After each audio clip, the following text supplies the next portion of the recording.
This is Nightly Business Report with Tyler Matheson and Sue Herrera.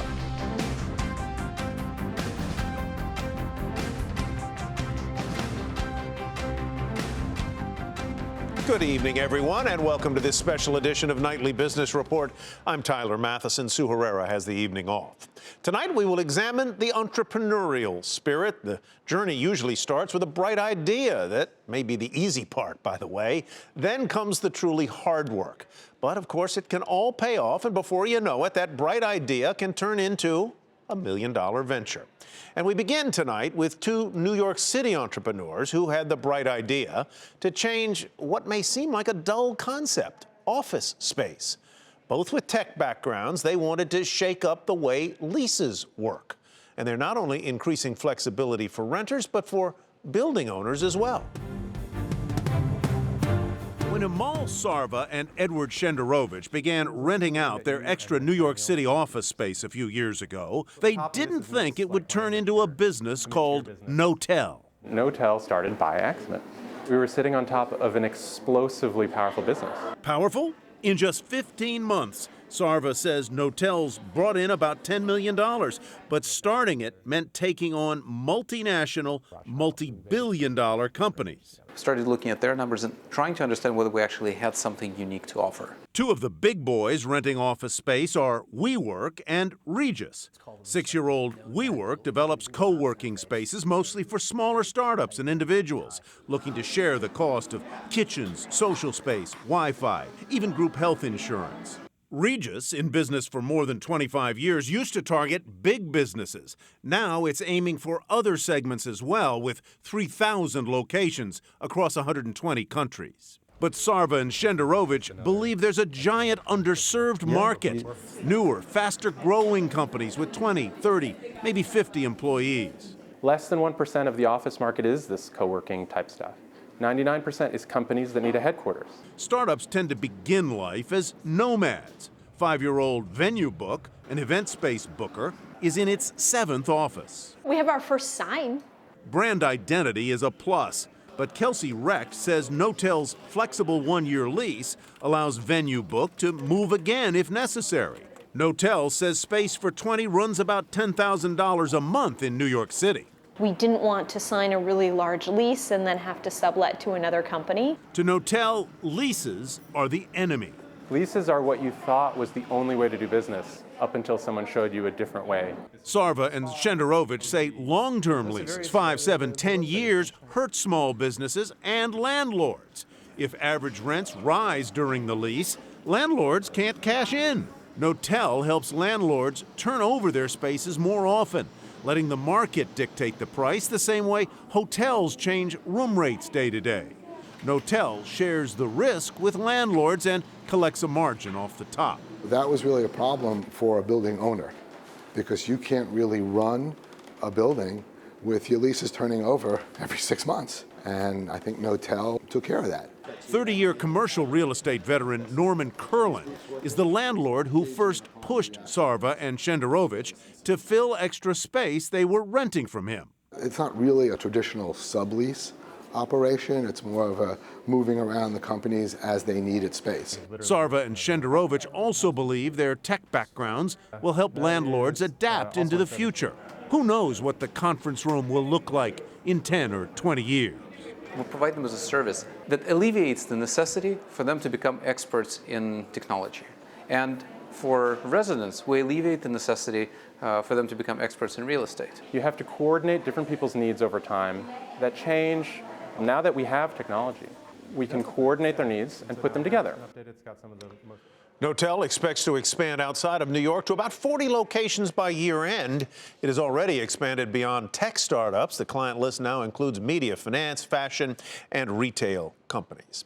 Well, another pair of entrepreneurs got the bright idea to simplify the process health insurers use to decide whether they'll pay for some drugs.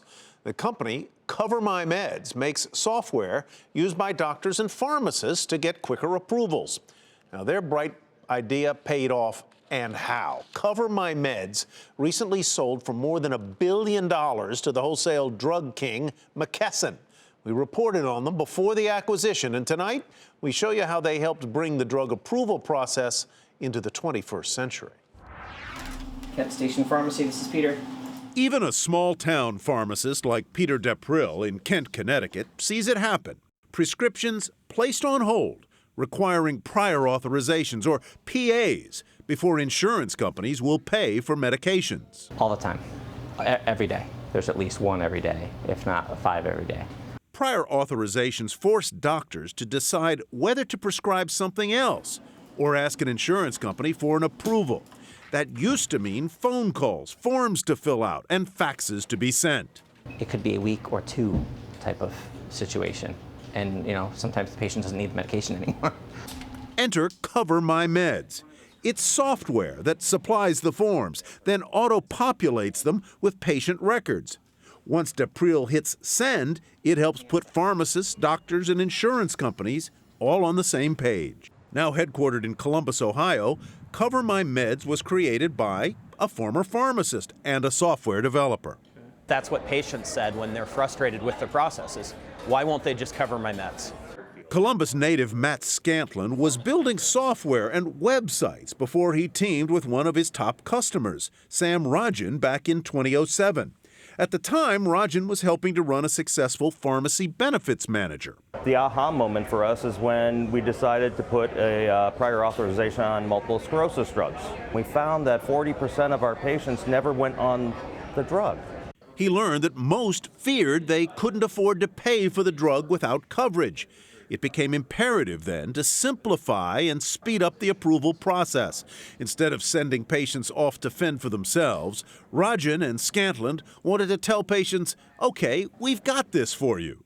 When a doc has an all-drug, all-payer solution, that's when the adoption and viral adoption model really came about. We've now helped 42 million people. Cover My Meds is free for patients and 500,000 prescribers who use it. It's also free for the 47,000 pharmacies using it. Its paying customers are insurance companies and those pharmacy benefits managers who hope that Cover My Meds can help reduce the costs that build when patients don't take their medicines.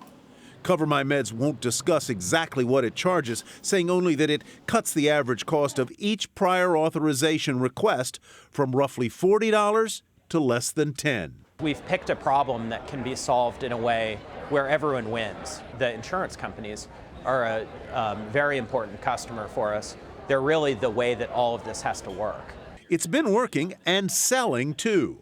Cover My Meds doesn't quibble with reports that last year's sales were roughly $100 million. By the end of 2016, they'll have more than 500 employees, and with insurance companies requiring approval on more and more drugs, an even higher purpose. This company can become quite large because we're solving a problem that is daily life. Cover My Meds agreed to be acquired by McKesson back in January. Rajan and Scantlin are staying on for now to run Cover My Meds for the acquirer. Well, more than 67 million people bowled at least one time last year, more than a third of them at a place run by Tom Shannon. He's an entrepreneur who has turned rundown alleys into an international brand that has become the largest player in the $6 billion U.S. bowling industry. Here's the story about how he made his millions. I haven't got a chance. Well, maybe I do. Don't let that first ball fool you. That was pretty abysmal. Tom Shannon knows how to strike it rich in bowling. How many total bowling centers do you run? Now 308 and about 9,000 employees. His 10-pin empire, known broadly as Bowlmore AMF, racks up about $550 million in annual revenue and hosts plenty of celebrities. Al Pacino, the Kardashians. The Kardashians were here? You're kidding me. I taught Kim how to bowl. I bet you did. It all started with a lot less glamour and a single location, Bowlmore Lanes, a New York City institution that Shannon walked into in 1994, more than a half a century after it opened. It was very rundown, probably no investment in it in at least 3 decades. But the Darden Business School graduates saw potential for a revamped bowling experience. Business was financed with a combination of $3,000 in equity, which is all I had, and $2 million borrowed. From whom? About 2/3 of it was a seller note. I borrowed money from SBICs, Small Business Investment Corps, at 17.5% interest. Then he went to work, adding new technology, updating the decor, improving the music and the menu, and transforming the tired bowling alley into a hip nighttime destination. We used to renovate during the day, clean up, and open for business at 5 o'clock. And it worked. Shannon says by 1999, the Union Square location was the highest grossing bowling alley in the country. 2 years later, he tried the same trick in suburban Maryland with a similar result. And so I thought, well, if it's working in Manhattan and it's working in Bethesda, we have a model that'll work. Soon he saw customers rolling through the doors of 6 Bowlmore centers at a time when thousands of alleys were closing shop, including AMF, the biggest player in bowling at the time. For Shannon, it was an entry angle to big league bowling. I partnered up with a private equity firm, and we managed to buy AMF out of bankruptcy for $300 million. So overnight, I went from 6 bowling alleys to 272. Then there's another acquisition. You get even bigger, Brunswick. Yes, so this was, I would have to say, a little bit audacious. The newly combined Bowlmore AMF spent $270 million to score 85 additional centers from Brunswick in 2014. The company currently operates under 4 brand names: Bowlmore, AMF, Brunswick Zone, and Bolero, and it spares no expense on renovations. Do you work with like theatrical stage and set designers to do this? We do it all in-house. For me, maybe the funnest part of the business is that I get to create this crazy spectacle in which you can bowl, and it actually has an economic return. A healthy one at that. In 2015, the annual revenue hit higher than $500 million and welcomed more than 25 million visitors to its lanes. I view this as a long-term play, and I don't know where the limit is. I expect at some point we'll be a multi-billion-dollar diversified entertainment company. Yes! Well done. Once in a lifetime. Shannon has no plans to take the company public anytime soon, but he's looking to expand his empire outside the bowling industry. Stay tuned. Well, by using an old-fashioned stick-to-itiveness, a group of working moms created a niche business and tapped into a multi-billion-dollar global label market, which is expected to reach, get this, more than $43 billion by the year 2020. Their unconventional struggle from startup to brand name is how they made their millions.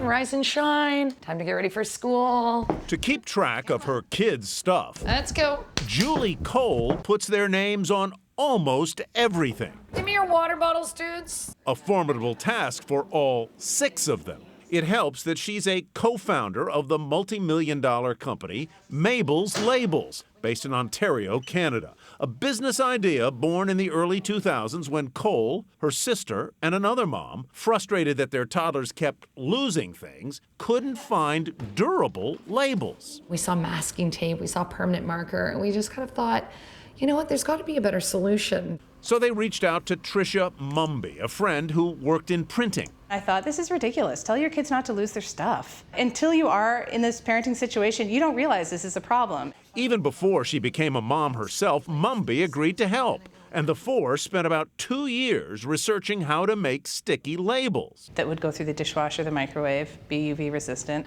And they did it while working full-time and raising families. My partners were persistent about it. They really wanted to just try something on their own, really just as an add-on business. All they really needed was a workspace, some printing machines, and money.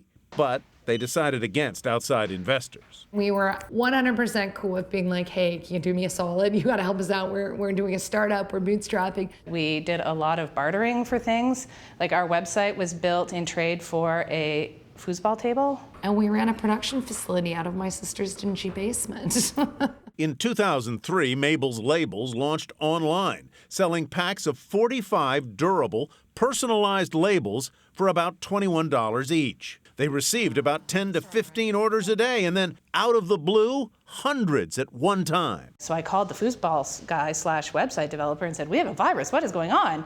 And he looked and he said, there's no virus, those are orders. Turns out their product had been featured in an email newsletter, and things really started to stick. I remember making myself count to 5 and then hitting F5 for refresh, and more orders would come in. It was crazy. And we had to call in sick to our day jobs for days and days afterwards to make these labels. Within 4 years, this part-time business became a full-time job for all of them. They moved out of the basement and into this 14,000 square foot facility. And by 2016, Mabel's Labels had 40 employees and sales of about $9.5 million Canadian. That's nearly $7.25 million US bucks. It caught the attention of one of the largest specialty packaging and label companies in the world, CCL Industries, which made them an offer. They really understood our brand. They'd been watching us for a long time.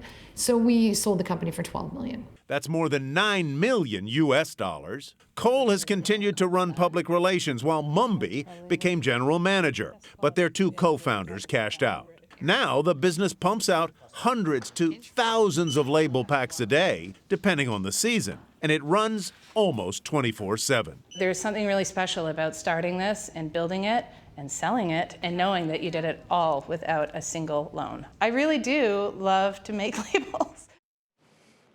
Mabel's Labels can be used on practically anything from sports gear and luggage to shoes and phone skins, and even include barcode technology, some do. So in case you lose it, it can be tracked back to you. Well, still ahead, thinking about retiring? Why the new retirement is not to retire at all.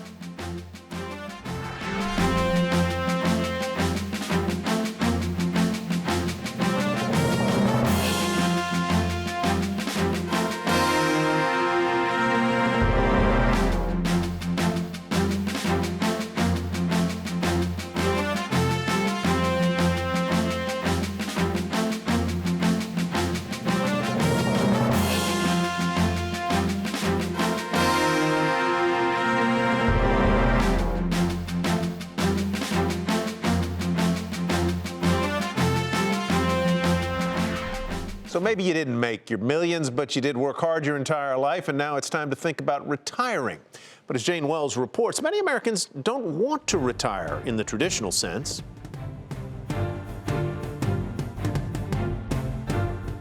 I may bring in the camera close right here. Veteran Assistant Director Jason Roberts is giving a class to aspiring background actors at Burbank's legendary Central Casting.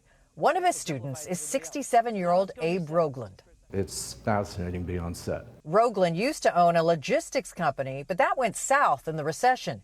Now he's pursuing his love of acting full-time, partly because he needs the money, and says he's not the only one on the set who does. A lot of them have cashed out the IRAs already. A lot of them are working now because they have to pay the rent. Social Security is just not making it. The Employment Benefit Research Institute found that 42% of people working for pay after retirement need the money to get by. But at the same time, almost all of them also do it for fun. I get bored. 77-year-old Walt Krakowicki retired at age 60 from a career in food services management at Universal Studios. Now he picks up odd jobs as a background actor, not for money, but to keep busy. He even did a scene with Cameron Diaz for Bad Teacher where she washed his Cadillac. Yeah, she washed my car. I didn't wash my car for about 2 months after that. The fact is, we're living longer, healthier, and more active lives. That's why the Mizell Senior Center here in Palm Springs is a hive of activity. The EBRI survey says at least half of Americans expect to live to at least age 85, and more of us are retiring earlier than expected, but we're not sitting around. People like Sherry Goodlow. I had breast cancer 6 years ago, and I looked at between 62 and 65, and I thought, do I really want to stay there another few years, or do I want to start really living? Goodlow ran the numbers, realized that with a little downsizing, she had enough retirement to, quote, start living. Now, through a website called Trusted House Sitters, she house sits and pet sits around the world for free. I plan to do this as long as I can. I love it. Retiring is a lot less retiring than it used to be. For Nightly Business Report, Jane Wells, Palm Springs. All All right, while some are coming up with second acts in their retirement years, there are others who simply can't wait to really retire, to start living life as they expected it to be, and they're doing it well before 65. But what are the pitfalls of early retirement? Diane Lassus is president of Lassus Worley, and she's here to discuss. Diane, welcome. Good to see you again. Good to see you. How have you been? All right, so let's say I have a mind that I'd like to retire at 62 or 59 or whatever. How do I know if I'm a good candidate to do that? You really need to think about all the pitfalls that are out there. And do you have enough dollars to stretch and let you do everything that you want to do? So you need to think about a couple of things. What is it you want to do in retirement? What's that going to cost if you want to travel, if you want to do all those things? So there are many things to Do you have a baseline life expectancy that you apply when you work with clients? Do you say it's 90? Do you say it's 95? What? We use 100. You use 100? Yes, because we have You're clients. an optimist. We have clients in their 90s. Sure. And still going strong. So, you know, the odds are pretty good. We're going to have a lot of people reach that age. I've worked with several financial advisors over the years, and most of them, I say, tut, tut, oh, no, you're not, you got this wrong. They tell me don't expect to spend less when you retire than you do in your working years. Are they right? They're exactly right. In fact, because you replace all that free time. You know, you used to spend money working, and now people say, oh, you retire, you spend less. Reality is you don't. You spend more on entertainment. You spend more on eating out, travel, golf, tennis, whatever the things are you love to do. And you probably spend a lot more on health care, I would guess. Definitely, possibly do. Yeah. So what are those pitfalls that let's say I'm getting ready to retire a little bit early, let's say it's 62 or whatever it is. What do I need to avoid, most importantly? You need to make sure you have dollars in taxable accounts. In taxable accounts? In taxable accounts.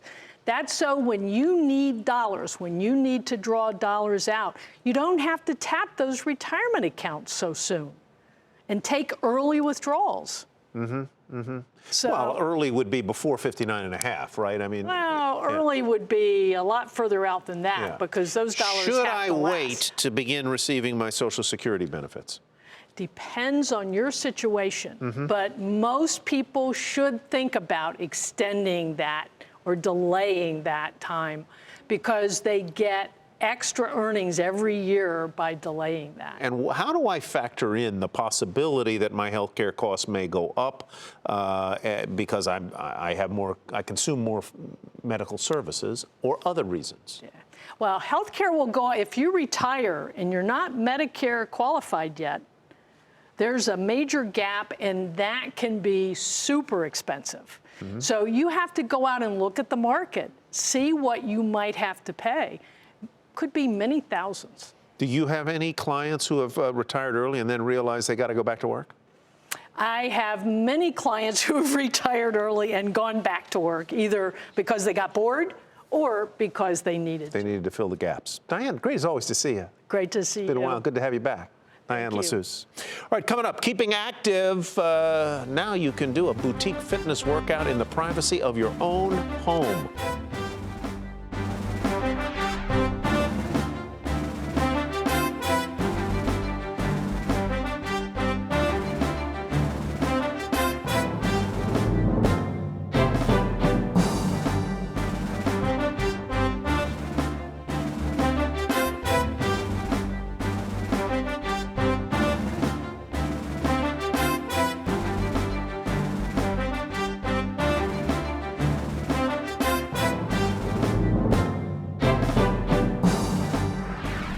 Well, perhaps you went away for spring break and overindulged just a bit. Now's the time to get back on track and back into the gym. But if you'd rather work out at home, tech companies are making it a whole lot easier. Diana Olick, the fittest person I know, has the latest edition of Sweat Equity. Did you ever want to work out in one of those elite boutique Manhattan fitness studios?